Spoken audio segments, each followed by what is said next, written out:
भारत और फ्रांस के industry leaders, आप सबको नमस्कार, बॉन्जूर। इस रूम में मैं एक अद्भुत ऊर्जा, उत्साह और डायनेमिज्म को महसूस कर रहा हूँ। ये केवल एक सामान्य बिजनेस इवेंट नहीं है, ये भारत और फ्रांस के बेस्ट बिजनेस माइंड का संगम है। अभी प्रस्तुत की गई सीईओ फोरम की रिपोर्ट का स्वागत है। मैं देख रहा हूं कि आप सब इनोवेट, कोलैबोरेट और एलिवेट उस मंत्र को लेकर के चल रहे हैं। आप सिर्फ बोर्डरूम कनेक्शंस नहीं बना रहे हैं, आप सब भारत फ्रांस स्ट्रेटेजिक पार्टनरशिप को भी मजबूत रहे हैं। साथियों, मेरे मित्र राष्ट्रपति मैक्रोन के साथ इस फोरम से जुड़ना मेरे लिए प्रसन्नता का विषय है। पिछले 2 वर्षों में यह हमारी 6ठी मुलाकात है। पिछले वर्ष राष्ट्रपति मैक्रोन हमारे गणतंत्र दिवस के मुख्य अतिथि थे। आज सुबह हमने साथ में एआई एक्शन समिट को चेयर की। मैं राष्ट्रपति मैक्रोन को इस सफल समिट के लिए हार्दिक बधाई देता हूं। साथियों, भारत और फ्रांस केवल लोकतांत्रिक मूल्यों से ही नहीं जुड़े हैं। हमारी दोस्ती की नींव डीप ट्रस्ट, इनोवेशन, जन कल्याण की भावना पर आधारित है। हमारी साझेदारी केवल दोनों देशों तक ही सीमित नहीं है। हम वैश्विक समस्याओं और चुनौतियों के समाधान में मिलकर सहयोग दे रहे हैं। मेरी पिछली यात्रा के दौरान हमने अपने साझेदारी के लिए 2047 रोड मैप बनाया था। उस पर चलते हुए हम हर क्षेत्र में सहयोग को व्यापक तरीके से आगे बढ़ा रहे हैं। साथियों, आप में से अधिकतर कंपनियां भारत में पहले से मौजूद है।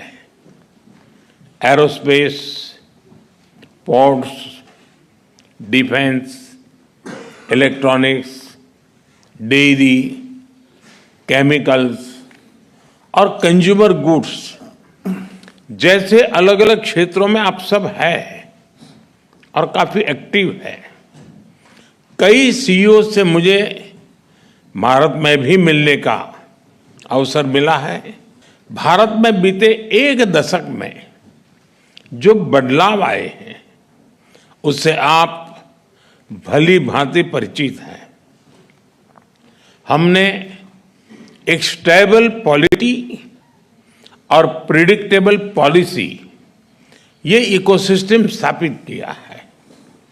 रिफॉर्म, परफॉर्म, ट्रांसफॉर्म के पथ पर चलते हुए आज भारत विश्व की 5वीं सबसे बड़ी इकोनॉमी है, विश्व की सबसे तेजी से ग्रो करने वाली मेजर इकोनॉमी है, जल्द ही दुनिया की 3री बड़ी इकोनॉमी बनने जा रहे हैं।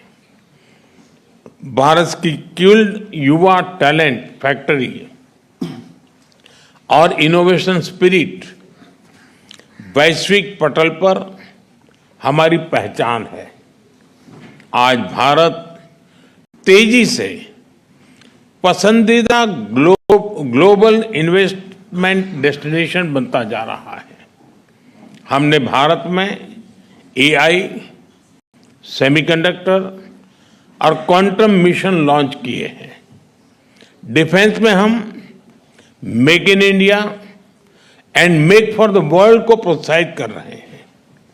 आप में से कई लोग इससे जुड़े भी हैं। स्पेस टेक्नोलॉजी में हम नई ऊंचाइयां छू रहे हैं। इस सेक्टर को एफडीआई के लिए खोल दिया गया है। हम भारत को तेजी से एक ग्लोबल बायोटेक पावर हाउस बना रहे हैं। इंफ्रास्ट्रक्चर विकास हमारे लिए प्राथमिकता का विषय है और इस पर हम सालाना $114 बिलियन से अधिक का पब्लिक एक्सपेंडिचर कर रहे हैं। हमने मैसिव स्केल पर रेलवे ट्रैक बिछाए हैं। टेक्नोलॉजी का इस्तेमाल कर रेलवे को मॉडर्नाइज और अपग्रेड कर रहे हैं। 2030 तक 500 गीगावाट के रिन्यूएबल एनर्जी के लक्ष्य की ओर हम तेजी से अग्रसर हैं। इसके लिए हमने सोलर सेल मैन्युफैक्चरिंग को बढ़ावा दिया है। क्रिटिकल मिनरल मिशन भी शुरू किया है। हमने हाइड्रोजन मिशन हाथ में लिया है। इसके लिए इलेक्ट्रोलाइजर मैन्युफैक्चरिंग को बल दिया गया है। 2047 तक हम 100 गीगावाट न्यूक्लियर पावर का लक्ष्य लेकर चल रहे हैं। मुझे बताते हुए खुशी हो रही है कि इस क्षेत्र को प्राइवेट सेक्टर के लिए खोला जा रहा है। हम एसएमआर और एएमआर डाइवर्सिफिकेशन और डी रिस्किंग का सबसे बड़ा केंद्र बनता जा रहा है। कुछ दिन पहले हमारे बजट में न्यू जनरेशन रिफॉर्म्स अंकित किए गए हैं। ईज ऑफ डूइंग बिजनेस के लिए नए कदम उठाए हैं। पिछले कुछ वर्षों में हमने 40,000 से अधिक कंप्लायंसेस को रेशनलाइज किया है। ट्रस्ट बेस्ड इकोनॉमिक गवर्नेंस को आगे बढ़ाने के लिए एक high level committee for regulatory reforms गठित की है। कस्टम रेट स्ट्रक्चर को रेशनलाइज किया है। अंतर्राष्ट्रीय व्यापार को आसान करने के लिए डिजिटल पब्लिक इंफ्रास्ट्रक्चर की मदद से भारत ट्रेड नेट की शुरुआत की जा रही है।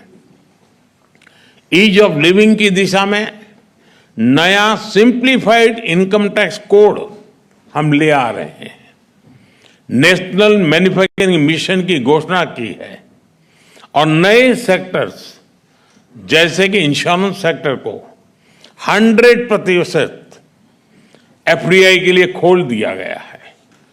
इन सब इनिशिएटिव्स को आप जरूर ध्यान से स्टडी करें। मैं आप सबको कहता हूं कि भारत में आने का यही समय है, सही समय है। भारत की प्रगति में सभी की प्रगति जुड़ी है। इसका एक उदाहरण एविएशन क्षेत्र में देखा गया।